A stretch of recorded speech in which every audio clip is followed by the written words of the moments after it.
As hard as it may be to believe people are planning for summer, Breck's got something they want to tell you about. The crime session is ended. The regular session is on the way. We'll have a conversation with John Couvion about that. And this gentleman behind me, representing the 6th Congressional District here in Louisiana, will talk with us about his upcoming re-election and what's ahead. Roll it, Kirk.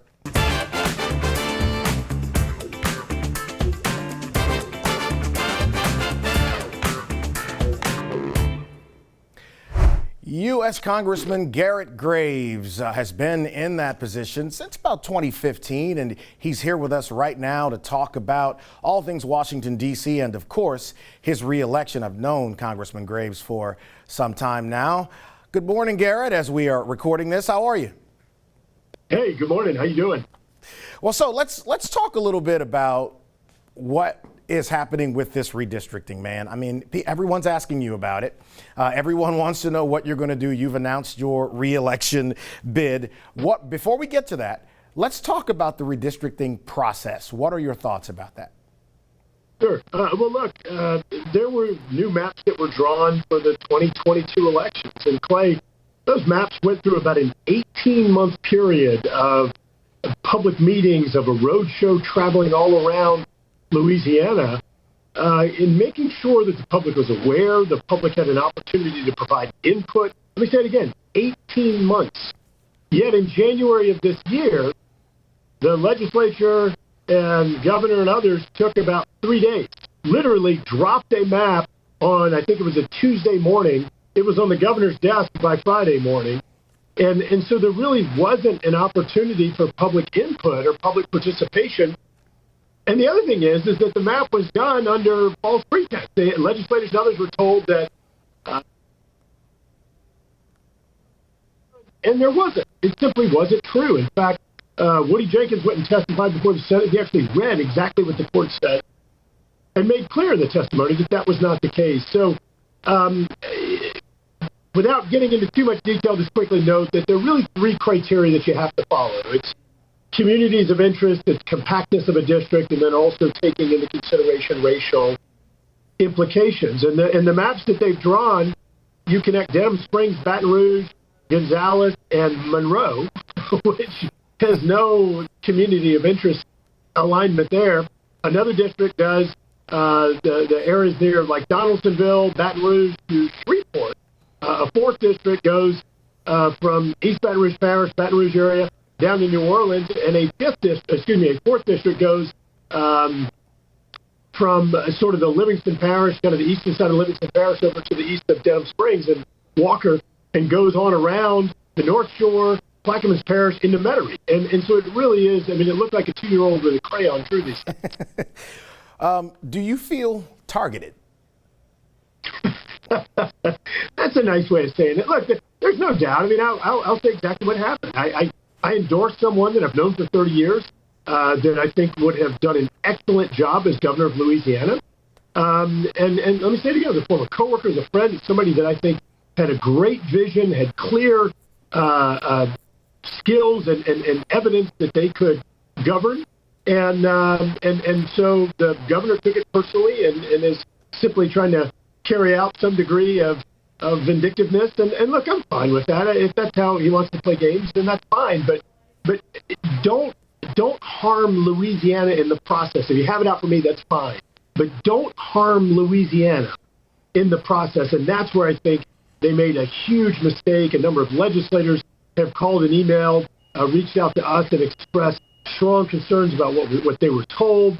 And so, look, the short answer is yes, but by taking the Capital Region, Clay, and breaking it up into 4 districts, you really have destroyed communities of interest, and you no longer have one person who's accountable for things like a new bridge crossing the Mississippi River, someone to fight for flood protection in the aftermath of the 2016 flood.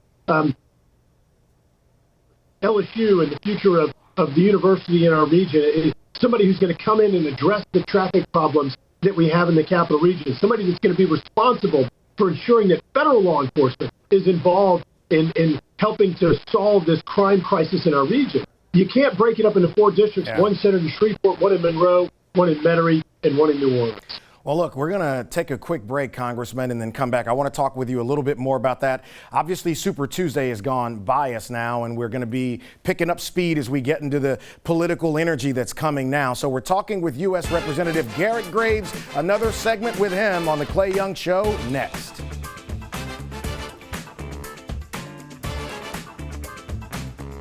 It's the best of both worlds. Baton Rouge's best selection of premium cigars and an unparalleled cigar lounge experience. Located in Town Center, it's Don Juan Cigar Company and Don Juan Cigar Bar.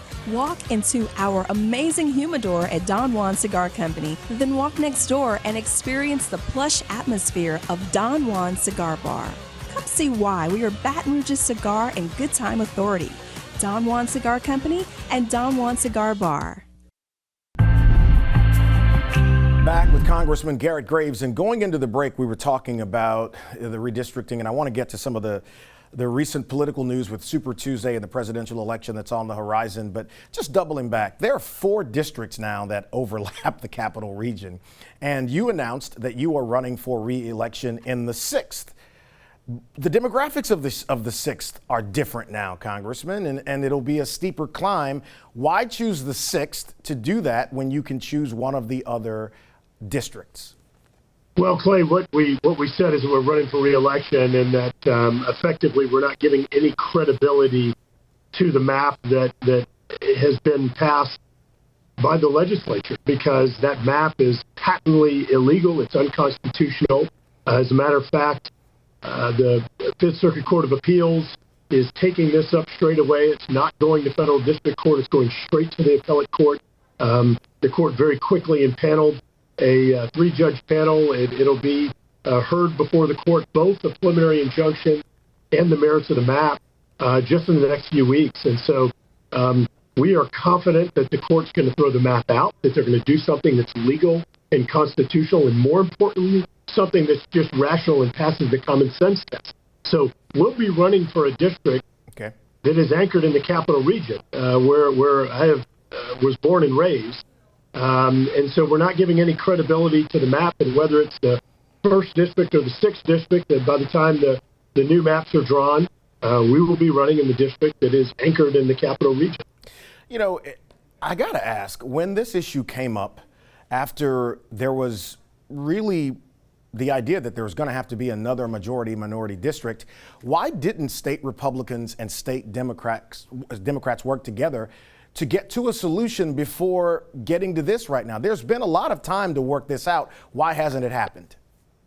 Well, look, the legislature for the 2022 elections, they passed the map with a 2/3 majority in both the House and the Senate. So there was strong support for the maps that have been put in place. And, you know, Clay, I think that even going back and looking at the 2022 election, in that election, we won with over 80% of the vote. I mean, keep in mind, you had Republicans, Democrats, Independents, all of them on the ballot at the same time as us. And we won with over 80% of the vote. Look, I don't know that 80% of my family likes me that much. And so, you know, it shows that there's some commonality or communities of interest in that district, that the fact that you had that sort of consensus. But I want to make note, it was the highest rate in the state.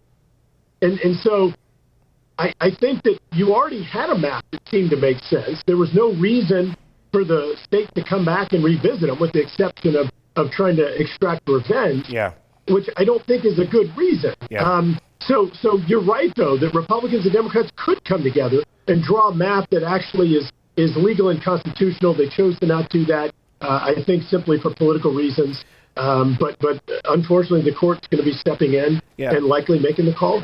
And you've been clear that this is really about retaliation. You supported Wags for governor, and you've said that this is a retaliation effort by the current governor, which is interesting in its own right. Let's talk national politics now. Super Tuesday is behind us. Let's not kid ourselves. The inevitability of a Biden-Trump rematch is indeed on the horizon. And I worry, Congressman, about all of the circus environment that's around politics right now. There are issues from public safety to infrastructure to the economy to immigration that require serious attention. Yet this political national clown show seems to put the real issues on the back burner. Be the grown-up in the room on this issue as it relates to this politically. How do we move beyond that and actually get to real results?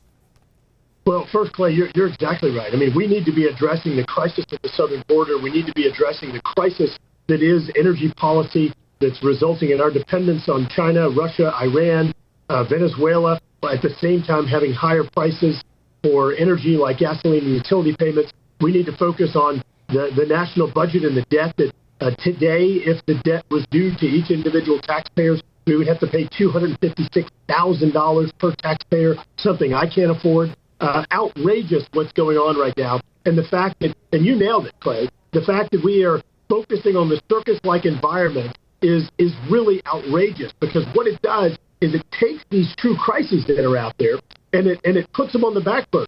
These are the things that need to be on the front burner. We need to address our traffic problem in Baton Rouge and the Capital Region. We need to address our crime problem. We need to improve education, and we need to address at least those three national issues that I brought up.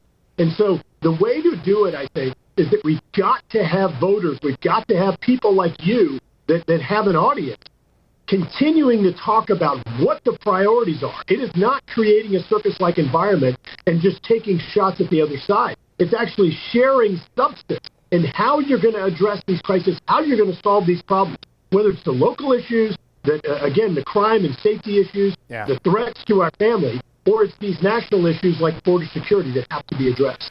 Cinnamon, give me an extra 30 seconds in this segment. Quickly here, and as you hear, I got about 30 seconds left. How will you contribute to bringing down the volume a little bit, Congressman, and making certain we remember that these are the issues of the people and we need to be focused on that?